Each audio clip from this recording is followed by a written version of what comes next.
সুশৃঙ্খল একটা দল।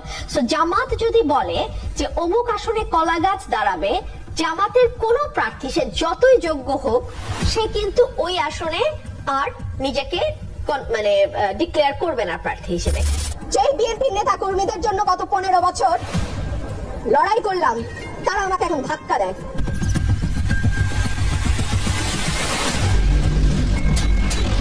ব্যারিস্টার রুমিন ফারহানা একটি নাম, একটি দীর্ঘ রাজনৈতিক অধ্যায়। যে নারী জীবনের বড় একটি সময় ব্যয় করেছেন বিএনপি রাজনীতিতে, আজ সেই রাজনীতি যেন তাকে ছুঁড়ে ফেলেছে পথের ধারে। কিন্তু রুমিন ফারহানা ভেঙে পড়ার মতো নারী নন, তিনি ঘুরে দাঁড়িয়েছেন। আর সেই ঘুরে দাঁড়ানোতেই যেন শুরু হয়েছে নতুন রাজনৈতিক ঝড়। আজ তার কথাগুলো ধনুকের তীরের মতো ছুটে যাচ্ছে নিজেরই সাবেক দল বিএনপির নেতাকর্মীদের দিকে। যখন তোমার কেউ ছিল না তখন ছিলাম আমি, এখন তোমার সব হয়েছে। আর এই ভাঙন নিয়ে প্রশ্ন তুলছেন সাধারণ মানুষ থেকে শুরু করে রাজনৈতিক বিশ্লেষকরা। এই ভাঙনে কি বিএনপির শেষ পরিণতির ইঙ্গিত? কিন্তু প্রশ্ন একটাই, কেন বিএনপি থেকে আলাদা করা হলো ব্যারিস্টার রুমিন ফারহানাকে? নাকি এটা বিএনপির কোনো গোপন রাজনৈতিক চাল, যেমনটা একসময় দেখা গিয়েছিল আওয়ামী লীগের ব্যারিস্টার সুমনের ক্ষেত্রে? চলুন জেনে নেওয়া যাক বিস্তারিত। রব্বুল আলামিনের কি অদ্ভুত পরিকল্পনা! 2026-এ এসে ধানের শীষের জোয়ারের বিপক্ষে আমাকে সতন্ত্র লড়াই করতে হবে। ব্যারিস্টার রুমিন ফারহানা ছিলেন বিএনপির আন্তর্জাতিক বিষয়ক সম্পাদক।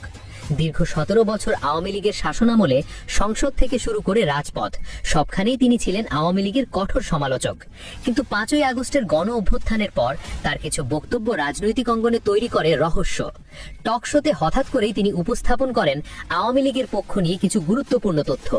ফলাফল, অনেক রাজনীতিবিদের চোখে তিনি হয়ে ওঠেন আওয়ামী লীগের দোসর। রাজনৈতিক দল কাগজ কলম দিয়ে আজ পর্যন্ত পৃথিবীর ইতিহাসে নিষিদ্ধ হয় নাই। এখানেই শেষ নয়, এক পর্যায়ে গণমাধ্যমে তারেক রহমানকে উদ্দেশ্য করেও তিনি করেন একাধিক বিতর্কিত মন্তব্য, যা মুহূর্তেই বিএনপির ভেতরে তৈরি করে এক শ্বাসরোধকর পরিস্থিতি। যেই লোক একবার দেশের বাইরে গিয়ে নাগরিকত্ব নিয়ে সংসার পেতে বসে দেশের বাইরে, সেই লোকের দেশপ্রেম আছে এটা বিশ্বাস করার কোনো কারণ নাই। কিন্তু তারা অথর্ব, অযোগ্য, এবং তারা জানে যে বাংলাদেশটা এখন যে খাদের কিনারা এসে দাঁড়াইছে, তারা যদি আরেক সময় নেয় পুরো দেশ শুদ্ধ তারা খাদের মধ্যে পড়বে। এক সাক্ষাৎকারে তিনি সরাসরি বলেন, বর্তমানে আমার কাছে তথ্য আসছে টেন্ডারবাজি, চাঁদাবাজি ও নানা অপরাধমূলক কর্মকাণ্ডে বিএনপির কিছু অংশ জড়িত। বিএনপির একজন শীর্ষ নেত্রীর এমন বক্তব্য রাজনীতিতে সৃষ্টি করে তীব্র প্রতিক্রিয়া।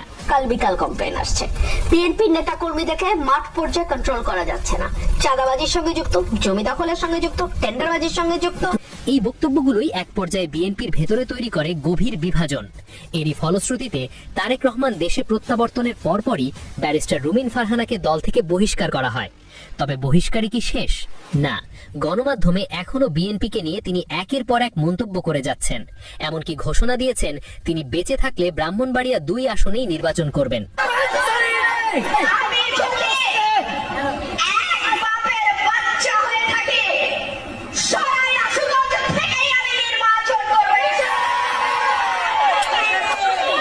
এক পর্যায়ে বিএনপিকে হুঁশিয়ারি দিয়ে বলেন, গত 15-16 বছরে আওয়ামী লীগ আমাকে কিছু করতে পারেনি, আর সেখানে তো বিএনপি।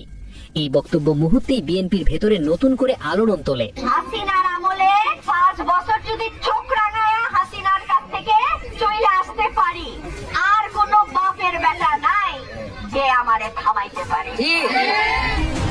এদিকে অনলাইন রাজনৈতিক বিশ্লেষকরা বলছেন, রুমিন ফারহানাকে বহিষ্কার করে বিএনপি হয়তো নিজেরাই নিজেদের ক্ষতি করছে।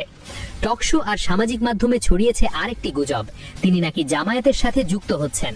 তবে এসব গুজব উড়িয়ে দিয়ে রুমিন ফারহানা স্পষ্টভাবে বলেছেন তিনি স্বতন্ত্র রাজনীতি করবেন, কোনো দলের সাথে আর চুক্তিবদ্ধ হচ্ছেন না।